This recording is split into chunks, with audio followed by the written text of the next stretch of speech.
Neglecting to put the VIN number in to your customer database is worse than forgetting the customer's last name. We're going to discuss the importance of a VIN next.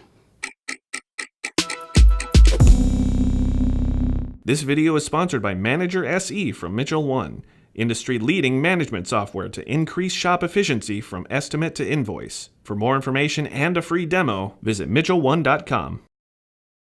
Not capturing the VIN number for a repair is like not writing down the customer's phone number to inform them that their car is ready to be picked up. With the VIN number, it's critical, not only for ordering parts, but for the service information.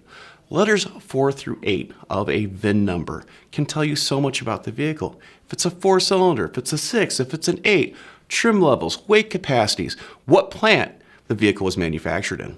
So, recording this down as part of the customer intake process is critical. The sooner you get it, the better. You can anticipate part needs, and also you can look up service information faster and more efficiently if you have the VIN number.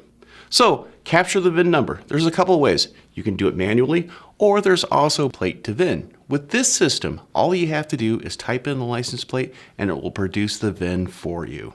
Another option is barcode scanners that can take it directly off the vehicle and put it into your database directly. I'm Andrew Markel. Thank you very much.